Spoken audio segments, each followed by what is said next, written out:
AFIO Now is presented by Northwest Financial Advisors, where our world revolves around you.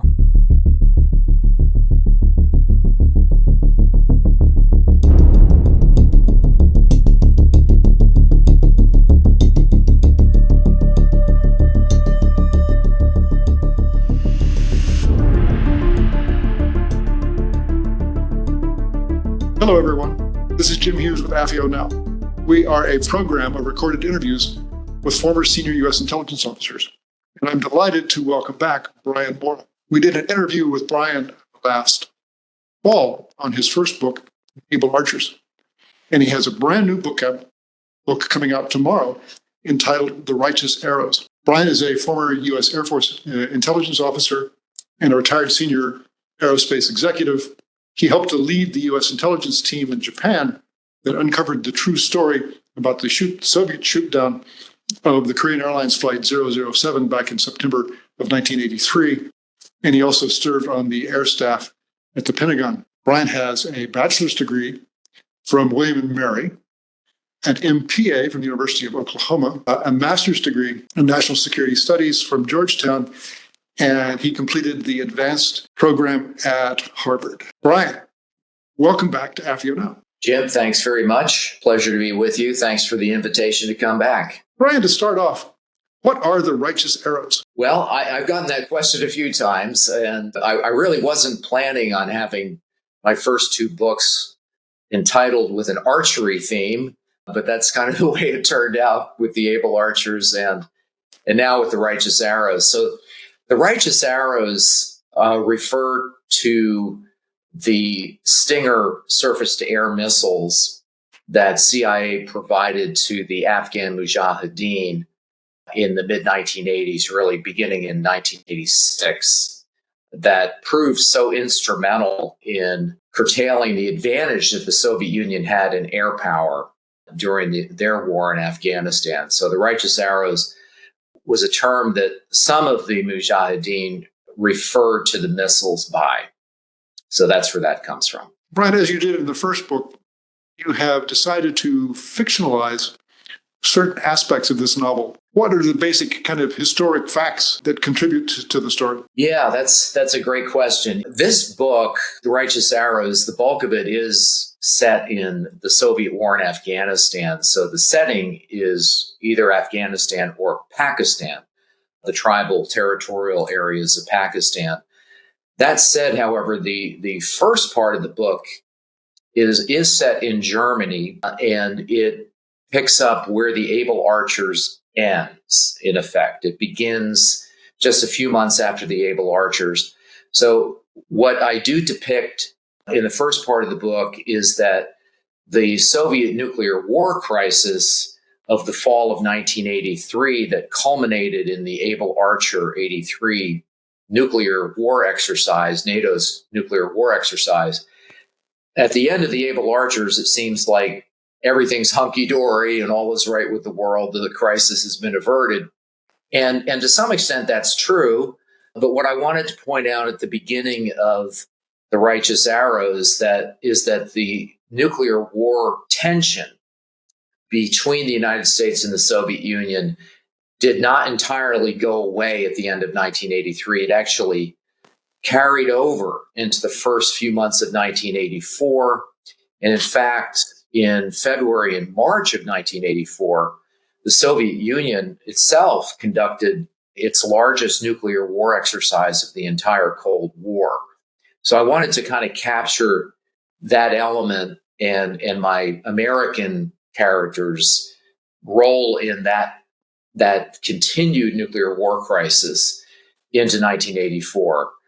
But as you pointed out, the bulk of the book is about the Soviet war in Afghanistan, and it transitions there after that first part in Germany. Brian, who are some of the principal characters that carry over from the first book? Right. Well, the two principal characters from the Able Archers are, again, the two principal characters in The Righteous Arrows. So there's an American intelligence officer named Kevin Katani, who is based loosely on me and my career.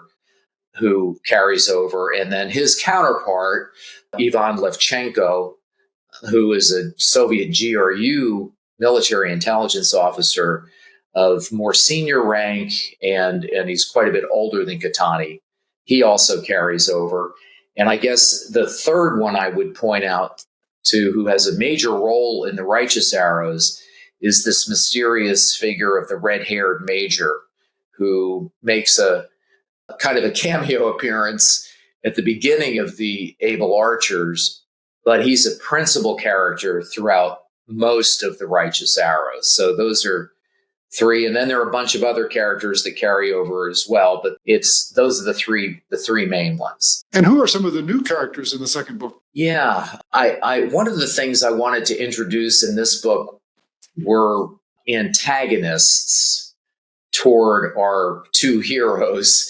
And on the Russian side of the equation, there's a GRU officer named Mikhail Grishin who is introduced, and he is a thorn in the side of our friend Ivan Levchenko.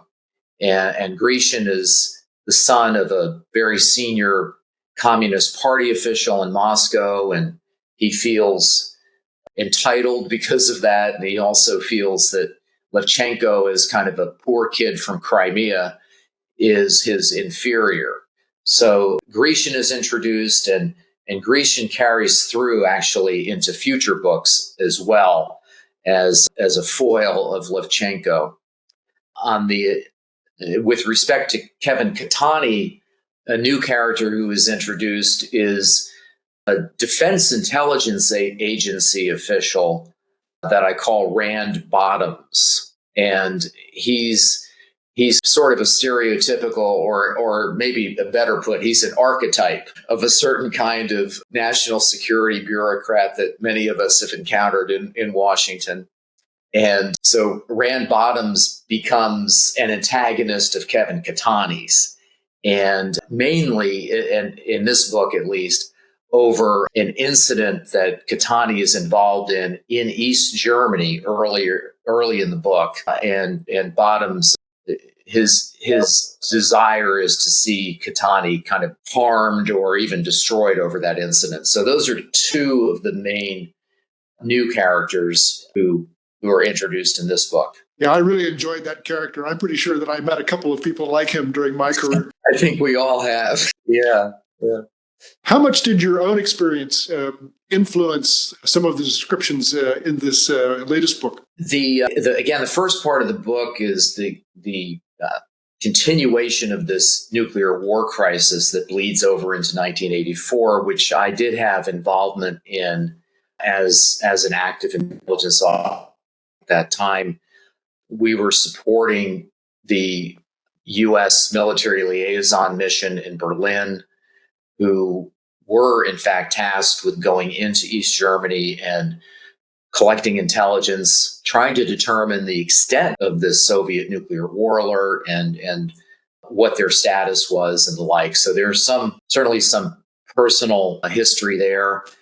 When the scene switches to Afghanistan, I did have some peripheral involvement in our support to the Afghan rebels, but it was very peripheral, and it was from Washington. I was never unlike Kevin Khatani, I was never traipsing around the mountains of Pakistan with the red-haired major. But I know people who did that sort of thing, and I'm sure many of your listeners do, and you do too.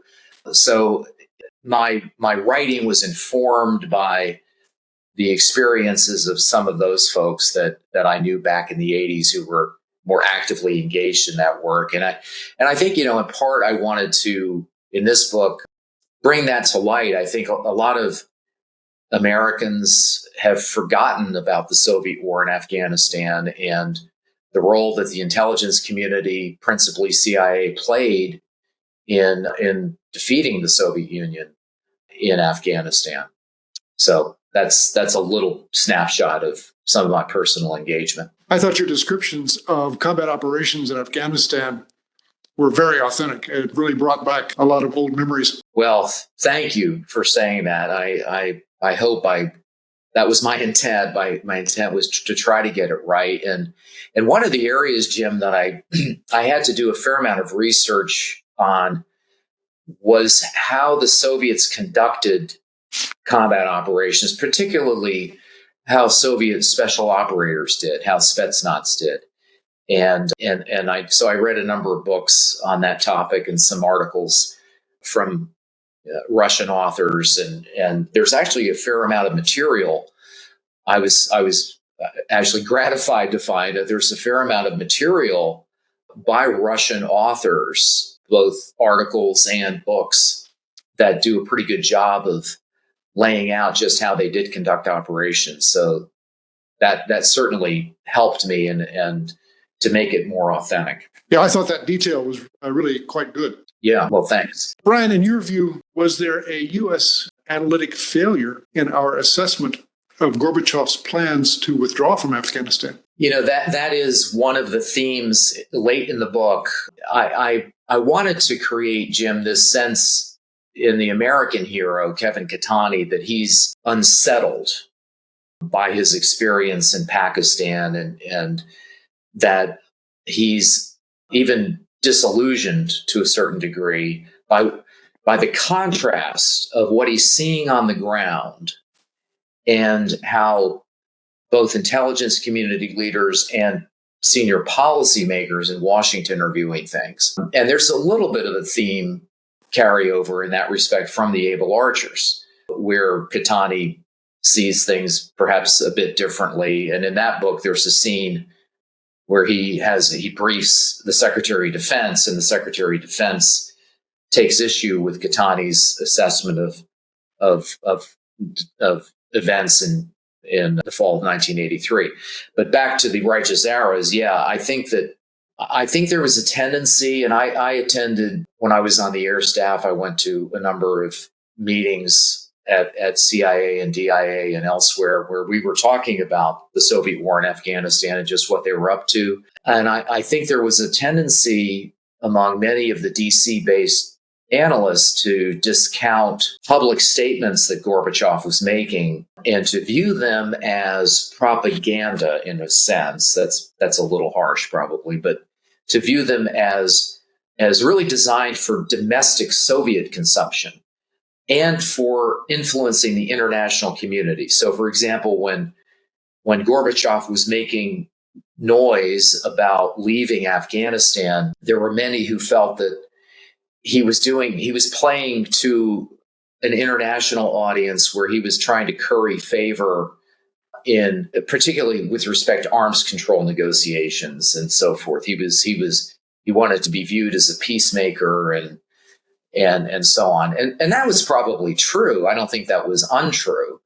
But I think there was, again, a tendency maybe to discount his words at their face value, that he was, in fact, kind of telegraphing his punches on what he did intend to do. And I think, as I say, there was some tendency to discount that as well. That's not really what he thinks or not really what he intends to do. That's really for international consumption or even domestic consumption. So I think to some extent, I think we probably should have paid closer attention to some of the things Gorbachev was telling us. Well, as an old field guy, I can recall the tensions between the field perspective and Washington perspective on a number of occasions. Yes, it's an occupational hazard, isn't it? Yeah. So, Brian, I got the distinct impression as I finished reading your second book that there must be a third book in the offing. There is, and in fact, the third book, the manuscript has already gone through the clearance process with DOD and the intel community. And it is centered around the fall of the Berlin Wall. So the conditions in Eastern Europe that led up to the fall of the Berlin Wall, relations, arms control negotiations that were so critical between the United States and the Soviet Union in the later 1980s. And I, again, put our heroes, Kevin Katani and Ivan Levchenko, at the center of events in this book. And so you do see these events through their eyes. And my publisher would like that book as quickly as possible. So I've been in the midst of launching the second book. I've been trying to get a polished manuscript to the publisher for the third book. They had hoped to be able to bring it out on the 35th anniversary of the fall of the Berlin Wall, which is this upcoming November. I don't think we're going to quite make that deadline, but perhaps next winter it'll be coming out. So yes, so that's the third book, and I'm kind of heads down deep in that right now. I remember those days well. It was my privilege to serve in a large European location, kind of my only non-Middle East assignment, when those events began to develop. And it was a particularly good vantage point to watch what was going on inside the East Bloc and in Berlin. Well, Jim, I should pick your brain a little bit on that. I just interviewed a British MI6, retired MI6 officer who was stationed in Berlin at the time a couple of weeks ago, who happens to live near me.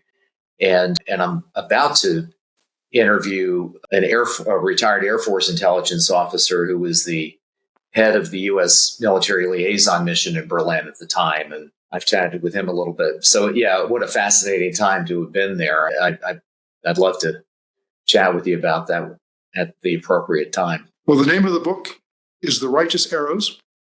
It comes out tomorrow. It's a fascinating read. I recommend it to you all.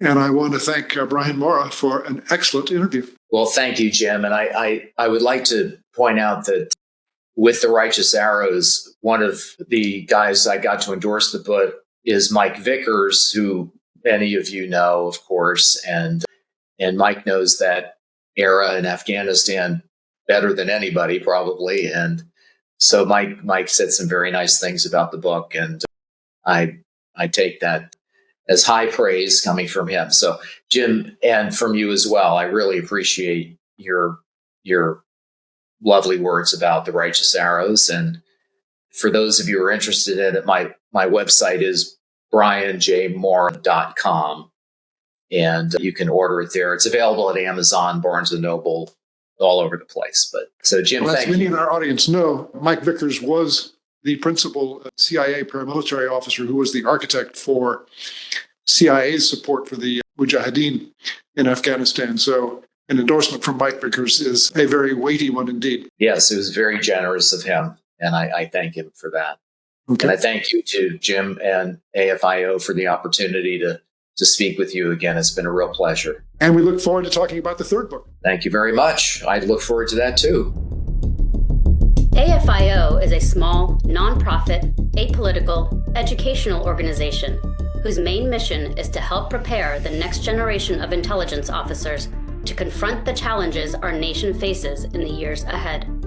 To learn more or support our outreach programs, visit www.afio.com.